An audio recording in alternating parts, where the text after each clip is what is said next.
tak lepas ya. Aku jane kurang apa to, Mas? Lho. Wes, wayange yo wes. Bentak cek tok mesti ra tau dijawab, bentak VC ora tau diangkat. Di VC mau manggil, bareng dicet centang loro jane ngono kuwi iki. Wes. Karo sapa ta? Kita festival selesai. Wes, kare ngenteni pengumuman. Wes. Aku juara piro? Urung no, pengumumane engko gara-gara. Iki tulung cepet no.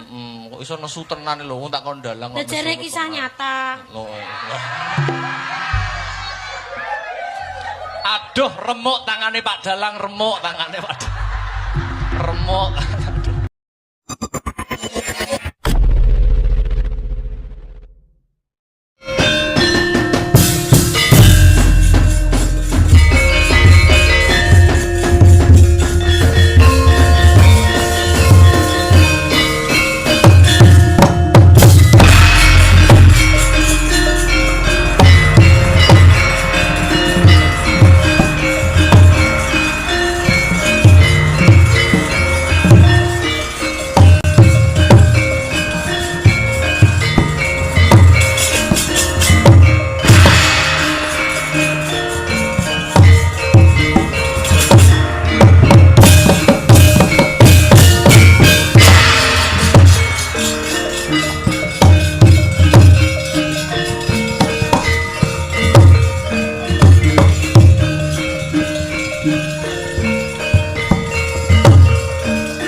Suprapto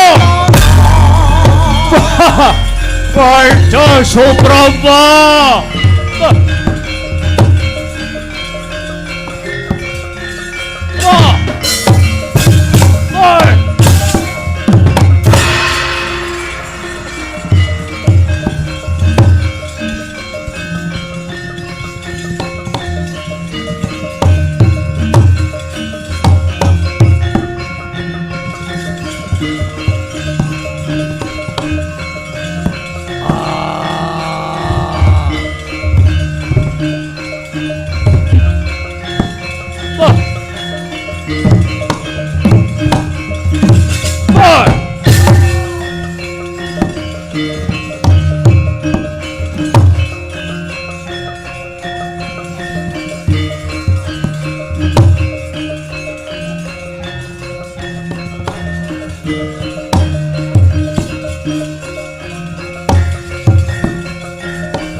Sang Yaksendragara rupa mangeses kadyangen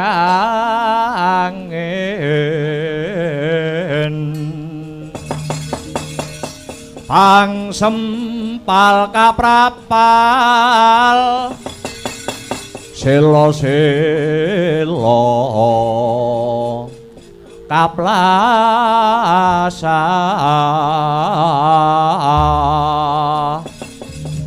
satu lumayu mangungsi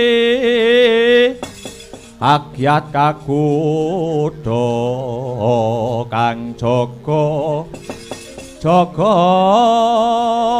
bumi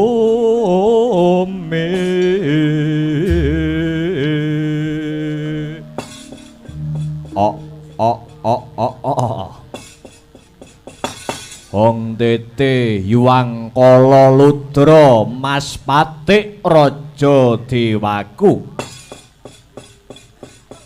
Bojleng iblis laknat padha jek-jekan togok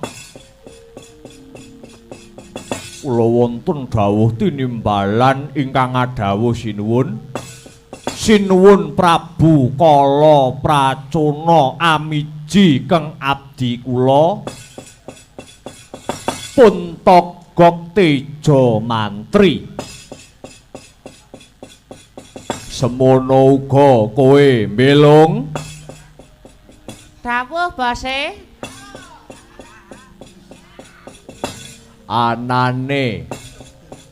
anane kowe sakloron sun timbali adoh ndak awe cerak-cerak saya ndak raketake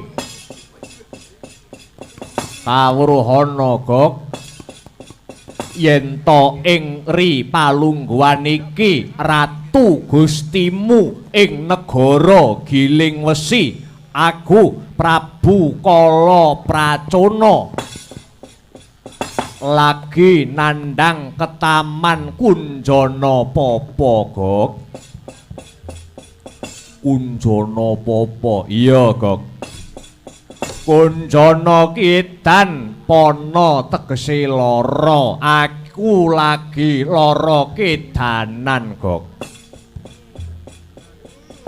nyun sewu sinuwun Prabu Kala Pracona lagi kedanan kalih sinten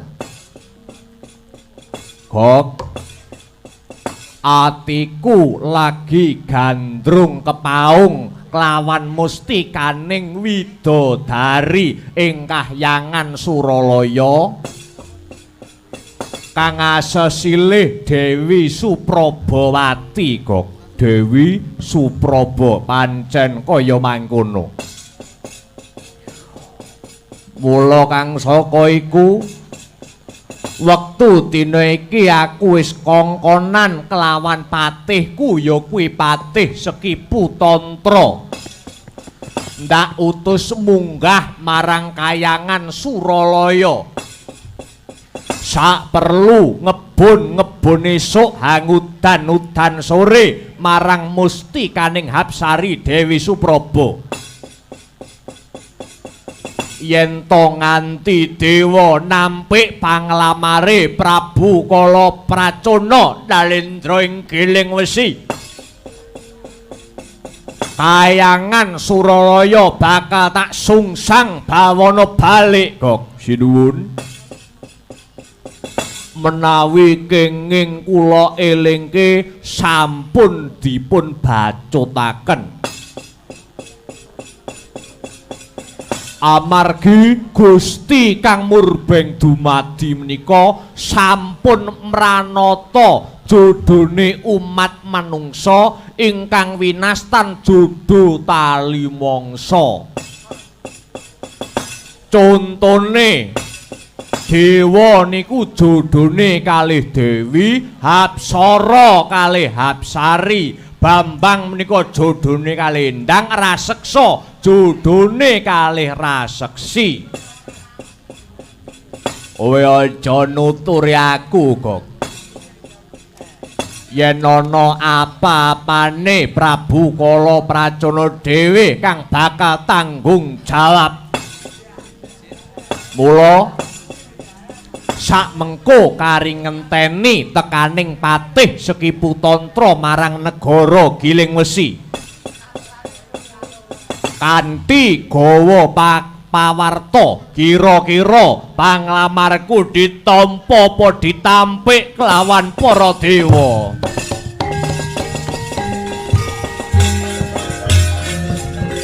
mongko kanthening tumuwuh salami mong awas eling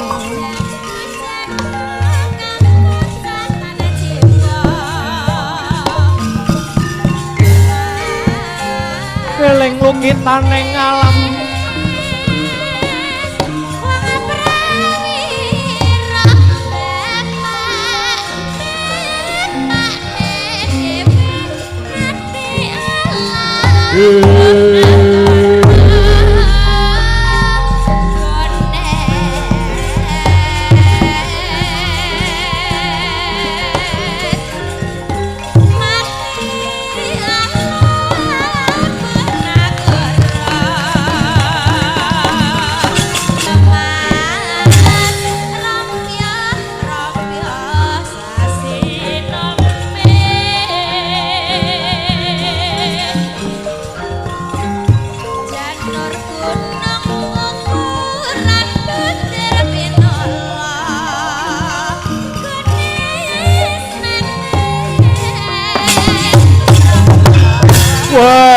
Tala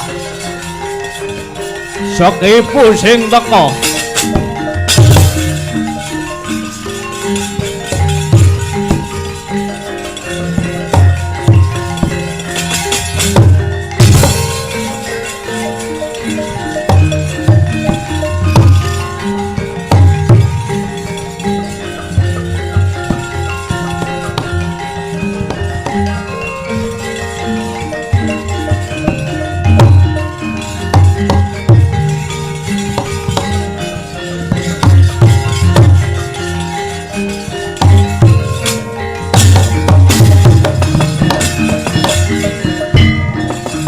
Putra Pandhawa tata Gati Wisaya Ngendriyaksa Sara Maruta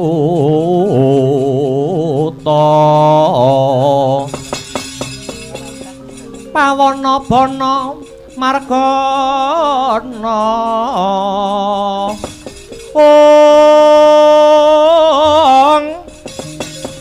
Samirana lan Warayang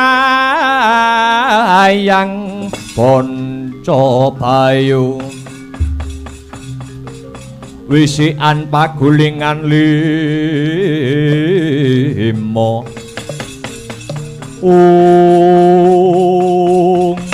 weladalah kowe sing teka Sekipu nuwun inggih sinuwun Prabu Kala Pracona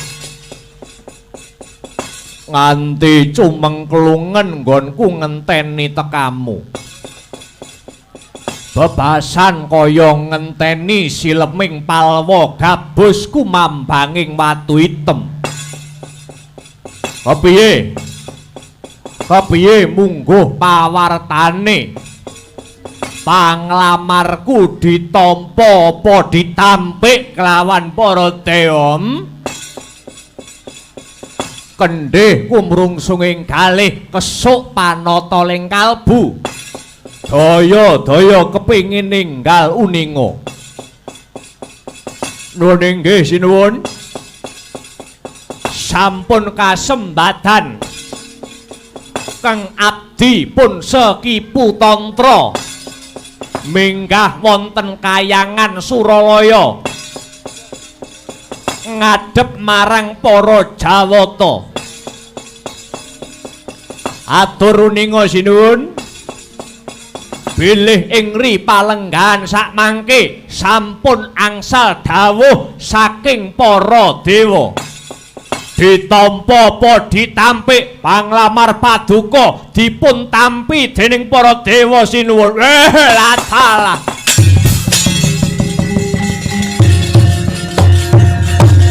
wah akan dewa Bathara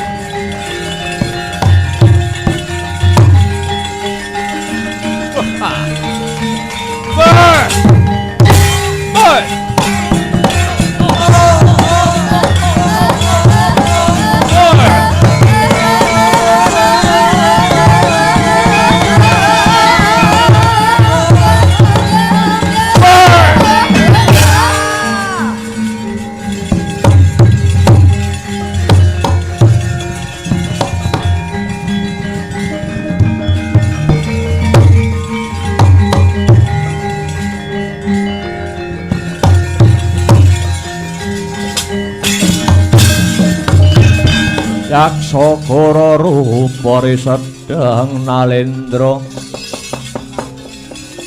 Yaksa alalaku kang malwaling kang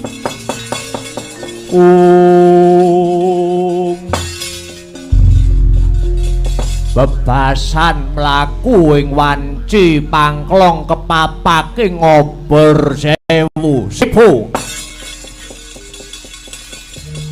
krungu kabar yen panglamarku ditampa kelawan para dewa. Nuwun nggih sinuwun. Banjur besok kapan dina lan pasarane dina sarta sasine aku bisa dedaupan kelawan mantasaning widodari Dewi Suprabawati. Kapan sekipu mugi kawuningan sinuwun manut dawuh pangandikanipun para dewa ingkang kula tampi dina lan sasinipun anggenipun paduka dedaupan kalian Dewi Suprabawati sampun dipun temtokaken sinuwun. Welah salah. Syukur yen pancen kaya mengkono. Sajake dewa Giris nyawang kekuatan saka negara Giling Wesi. Ketitik panglamarku bisa ditampa. Banjur dina kapan sasi pira aku bisa dedaupan kelawan jejantunging kalbu sekibu. Mekaten silu kalih paduka ken ngenteni bosoke beling. Piye balenono ucapmu? Dedaupan paduka kalian Dewi Supraba dintenipun Selasa Kliwat sasi Jumadilawas kalih ngenteni bosoke beling. Buta goblok kowe. Wah! Buta pengung, buta pekak kowe. Kowe diapusi dening para dewa. Wah!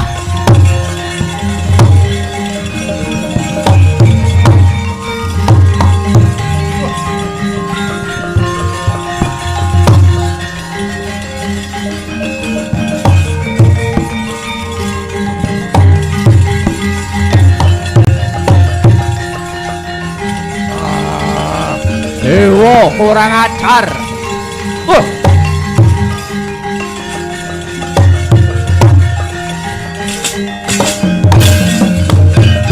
Todha muntap lir kinetap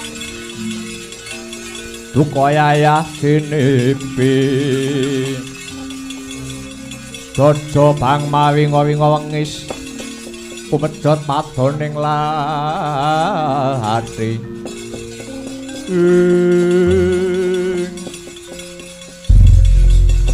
Buta goblok kowe, ha? Kowe buta pengung. Buta ora tau mangan sekolahan kowe. Kowe kuwi diapusi dening dewa ning kowe ora krasa. Kula menika namung matur witing klapa sak lugune. Ya ning kowe iki diapusi blok. Lek nom mripatmu jerengen gobokmu. Aku kon ngenteni tumapaking dina Selasa Kliwat rak ngono to mau. Nune nggih kados mekaten. Dina Selasa Kliwat ki ora ana, anane Selasa Kliwon, ngerti ora kowe blok. Karo kon ngenteni sasi Jumadilawas, sasi ki eneke Jumadilawal. Apa meneh karo ngenteni bosoke beling nganti kiamat beling ki ra iso bosok Ning nek kon ngenteni bosoke matamu kira-kira iso.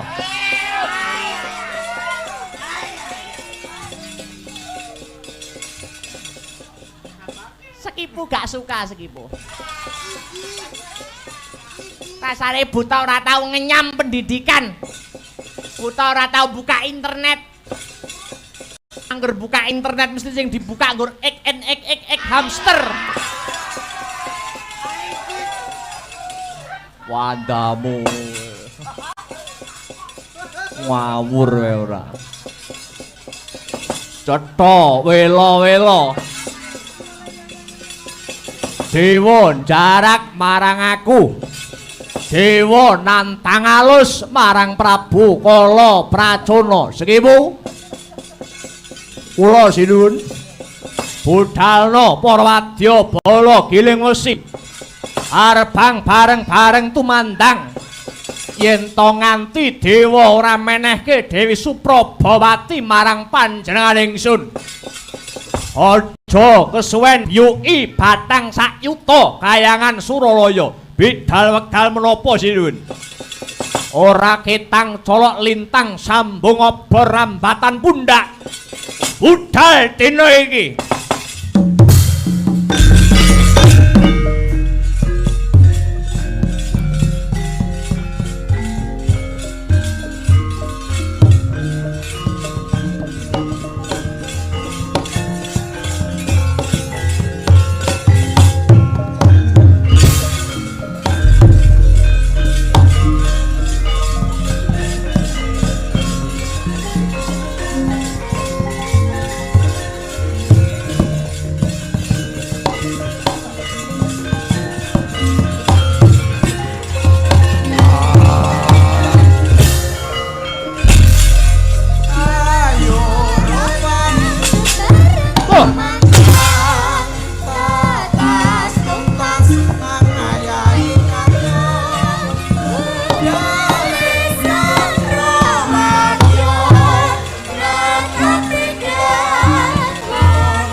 Latalah.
Ayo budal para wadya bala buta.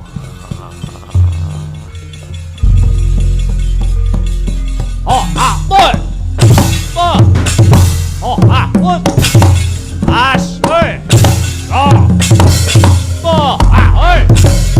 Oh, oi. Oh, oi. Awas. Wah, oi. Hey, ah. Oh. Oh. Boy. Oh.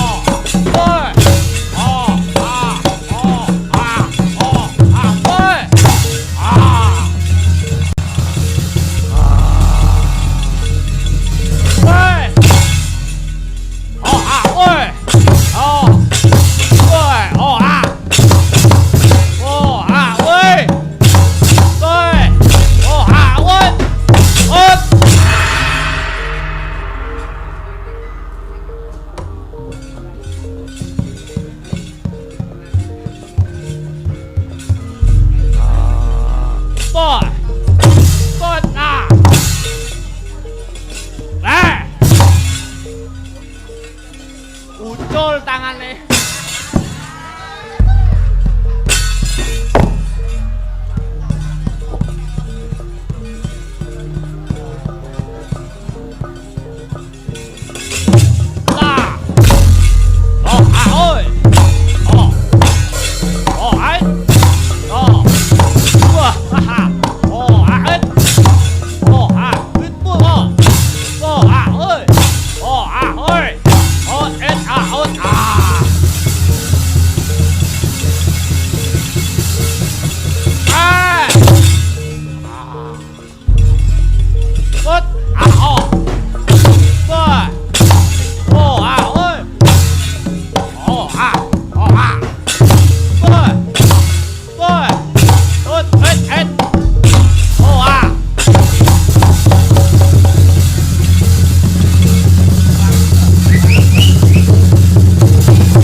Mumet bokmu.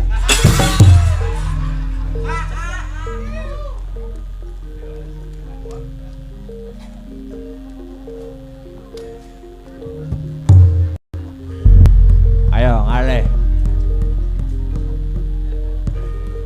Ngombe sik.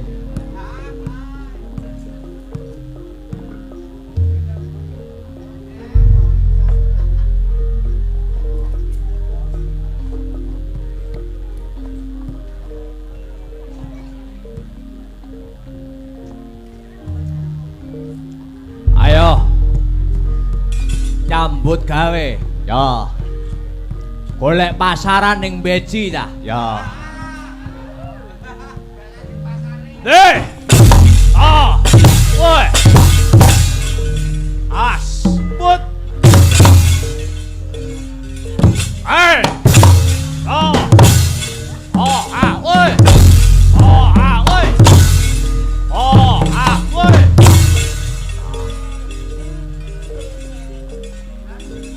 Hot. Ah.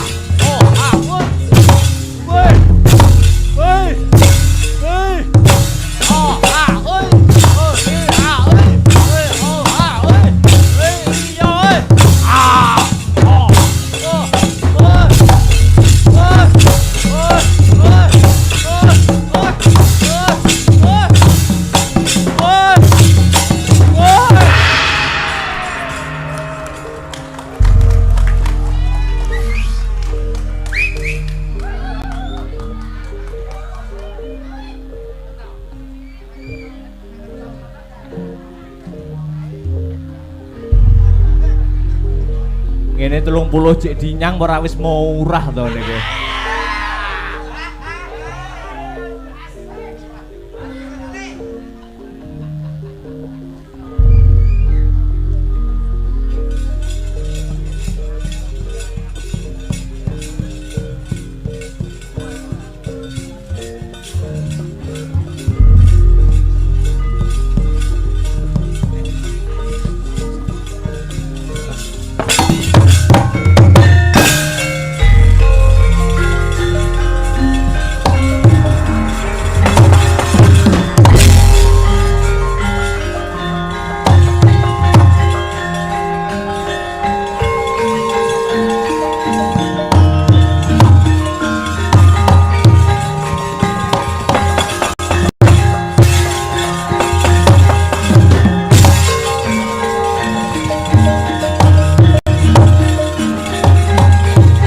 Serang pendek.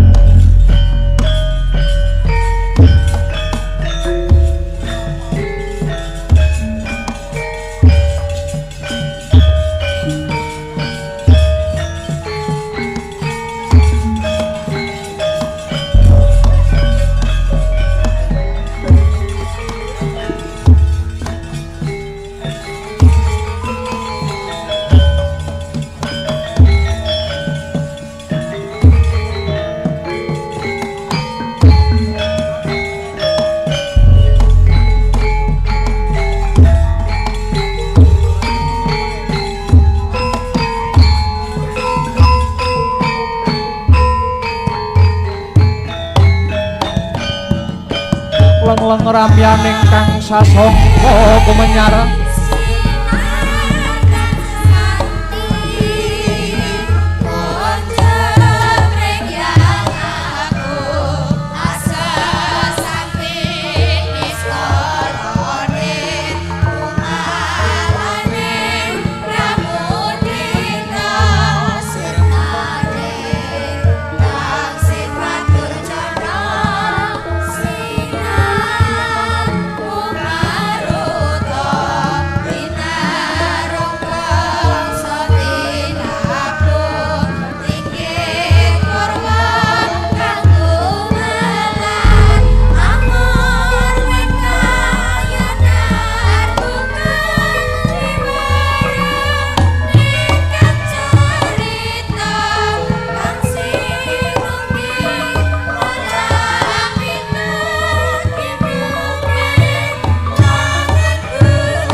uruming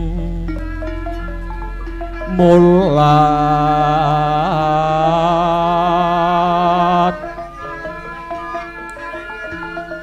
ruming mulat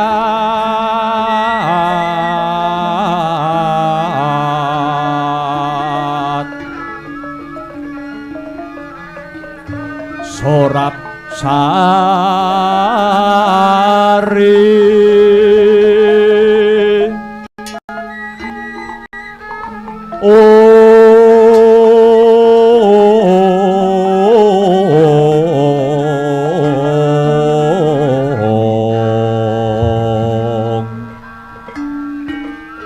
ruming mulat sorap sari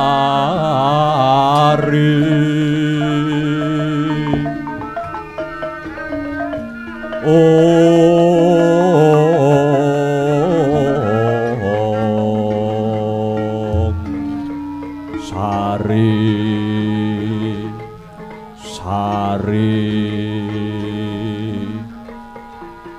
Om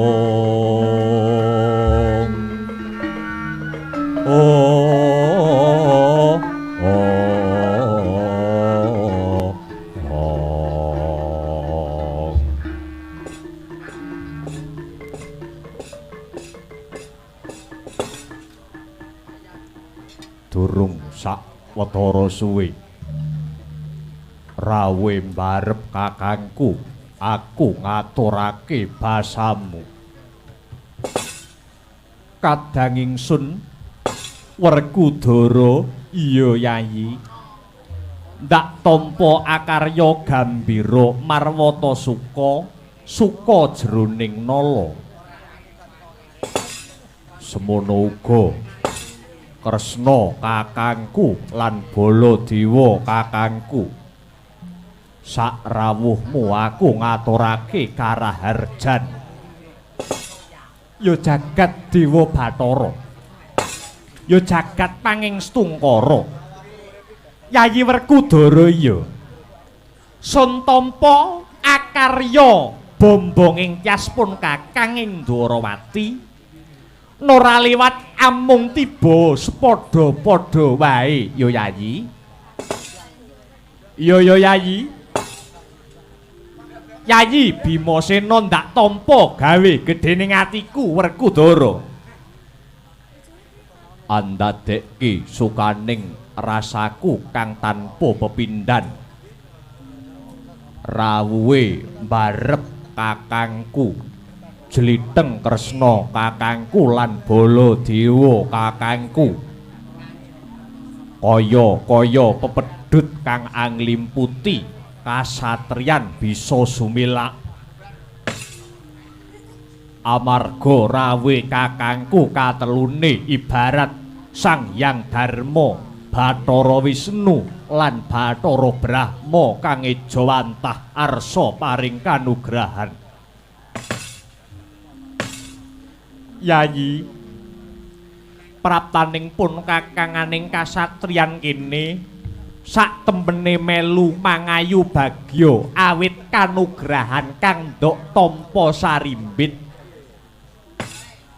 ya iku laire momonganmu si Jabang Tetuka kang minangka talining katresnan kawruhana Yodi sayektine kanugrahan kang sira tampa iku wujud kabungahan kang diparingake Gusti kang akarya jagat kabegjan lan kamulyan kang gedhe tumrape wong sesomaan yen darbe momongan tur metu lanang mula Siadi wajib ngunjukke rasa syukur marang Hyang Agung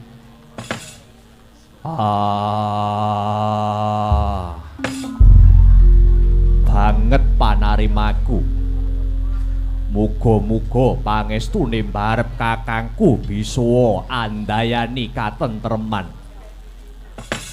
Werkudara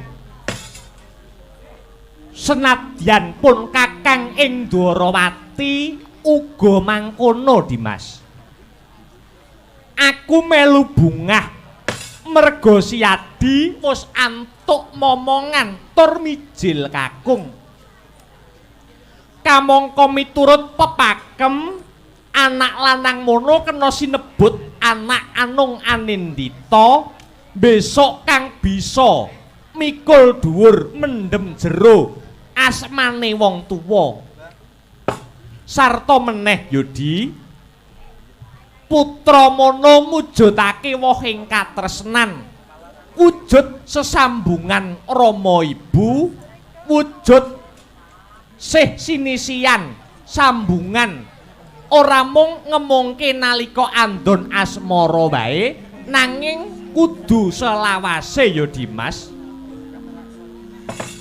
iya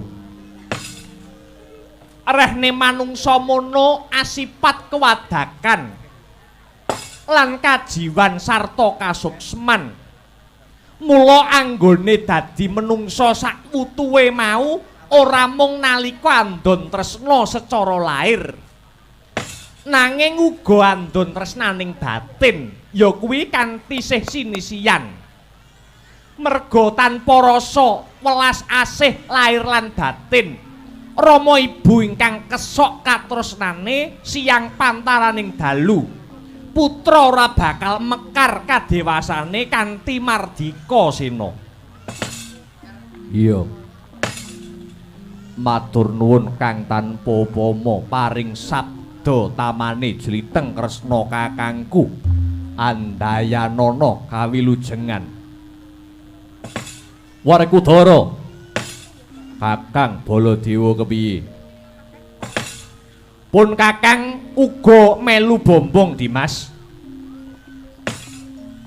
Anak lanang kuwi yen tumrap aku kerta ajining, yen dibandingke karo nginten sak gentong isih pilih anake lanang.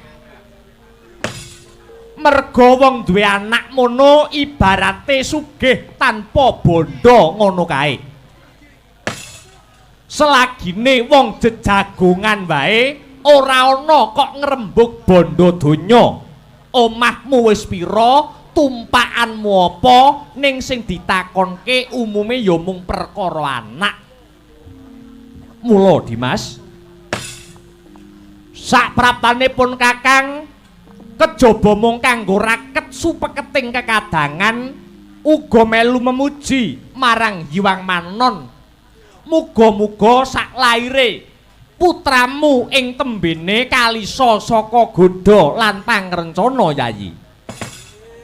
Ngaturake sembah nuwun marang kabeh kakang-kakangku sing wis paring tutur-tutur marang aku sarimbit. Pancena kabeh ucape kakang-kakangku ora ana sing luput. Anak mono pancen kanugrahan gedhe kanggone wong omah-omah tumrape wong bebojoan. Anak mono sinebut mustikaning balewisma. Nanging lelakonku sing ndak sandang sak mengko malah tumiba kosok balen. Kok siadi matur tiba kosok balen karepmu piye Yayi? Tontonen wiwit kowe teka kene mau arimbi babar pisan ora melu rembukan senadyan mung sakecap. Anane mung diingkluk lan ngusapi luwe. Ora liya kejaba nangisi anake si Jabang Tetuka. Loh, anakmu Geneo Bimasena. Ing atase bocah wis umur setahun ngalor ngidul isih ngimbol ari-ari. Nganti seprene durung ana gaman sing tegas kinarya magas ari-arine Jabang Tetuka. Saben ana gaman sing magas pusering Jabang Tetuka, gumenjleng swarane mletik metu genine. Kresna kakangku, aku njaluk kali damarmu. Loh, ngosik Yayi. Lelakon iki tek nganeh-nganehi Werkudara. Kok elok men putramu? Ora tedas wujuding gaman iki nalare kepiye Werkudara? Ora mung elok ning atiku uga sedih.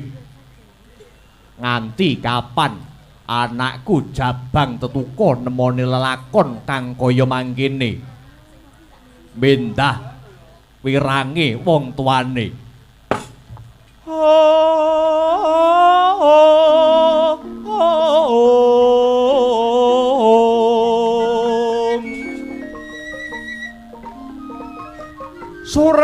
Surem diwangkara kingkin, ler manguswa kang layon.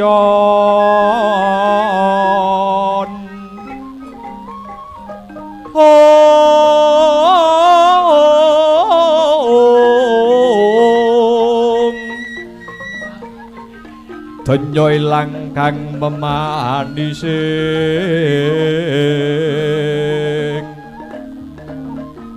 wadananira layu kumal kucem rah nyomaratane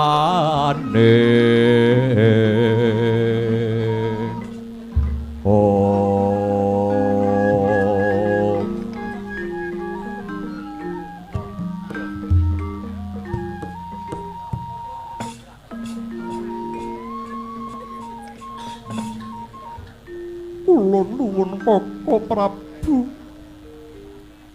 pancena kula sampun boten kuwawa matur inggih labet sesaking manah kula ngraosaken lelampahanipun si Jabang Tetuka nanging labet kula menika enget mbok menawi paduka tetiga menika pepedhinganing umat oboring jagat mila mboten namung seklimah kula badhe nyuwun dawuh prasaja wonten ngarsa paduka sinuwun Yayi Arimbi kepareng aku matur udarana gembolaning rasamu Arimbi Kaka Prabu Kresna kados pundi Yayi Samyaji kinten kula namung paduka Kaka Prabu Sri Bathara Kresna ingkang kuwawi amberat sungkawaning Yayi Arimbi mila monggo Kaka Prabu sakwetahipun kula borongaken paduka ya Kresna akeh kang mastani para Pandhawa lan sira Yayi Kresna ibarate kreta jaran sak kusire. Kusir kuwi ora mung duwe kewajiban ngendhaleke lakuning jaran ning uga sak bisa-bisa ngreksa marang si jaran mau. Apa maneh Siadimono kang minangka titising Wisnu Bathara Maragage. Maragage gunakno kawaskitanmu.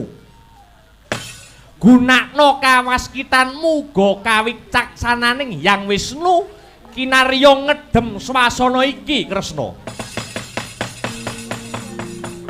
permara reh manguswamya ngambrangangang Kadi karonaning kaswasih ring marga memalakung Risang ganta wastrat maca leng-leng lalu manguladi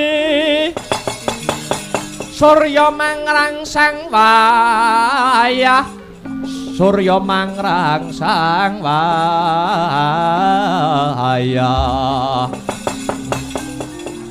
Umyo samara wayahanto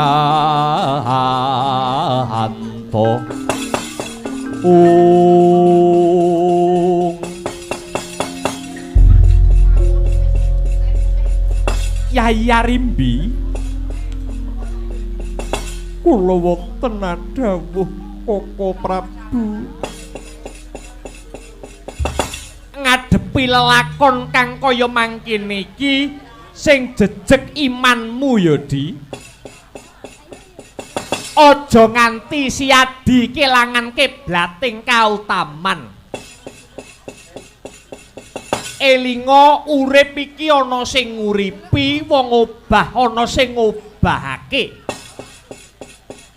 ya kuwi Yang Maha Gesang sejati kang ngalimputi gedhong sejati iki Arimbi kamangka kabeh lelakon kang sumandanganing jagat iki ora uwal saka ilmuning pangeran kalebu kasusahan iki kasusahan iki uga wujud pamerdining Gusti marang kowe kabeh sayektine Arimbi sayektine ya mung jalma kang pinilih kang kawawa narbuka kaendahan ingkang sumimpen sajroning kesusahan. Tak baleni meneh, ya mung jalma ingkang pinilih ingkang kuwawa narbuka kaendahan ingkang sumimpen sajroning kesusahan. Malah yen siadi nindakake tanduk kang pratitis, kala mangsane kesusahan iki mau bisa dadi kanugrahan lho Di.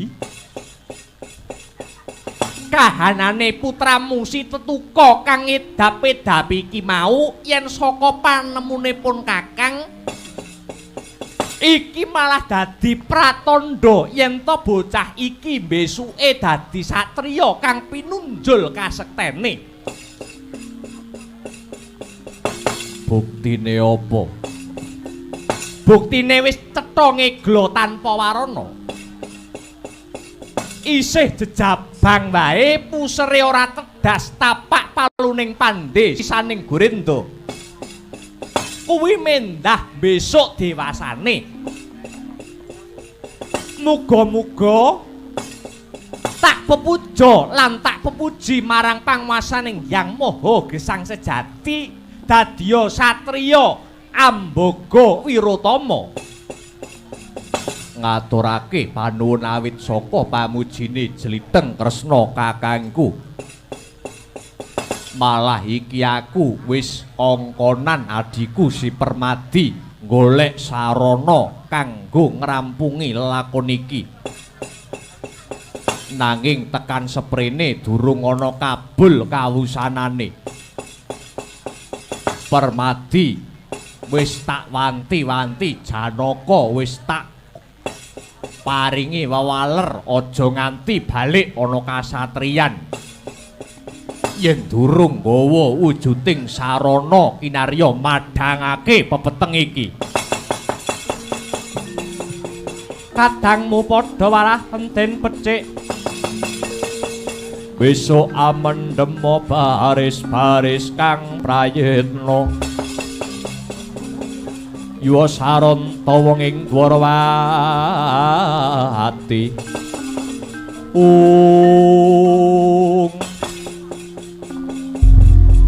Lagi cawawan sabda horeg kang sumewa gegering pasowanan Jawi ana ndaru kang sumorot saking gegana sinarengan kalian minggahing Dian Permadi akarya cingak kang samya mulat.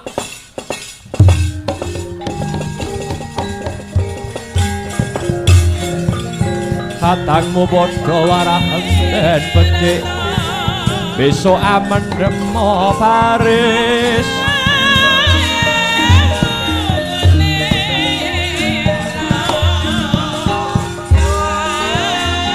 baris kang prayitna yuwa sareng tawang ing Dwarawati.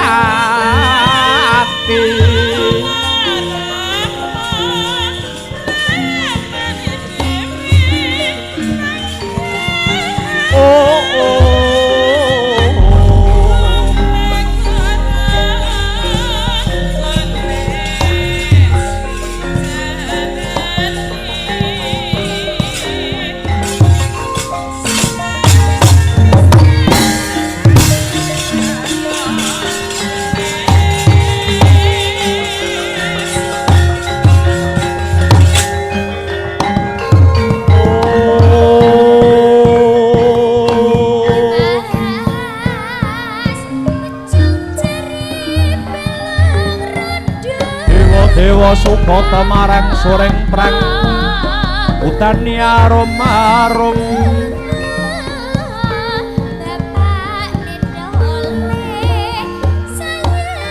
entan wing awiyat narada ngepalani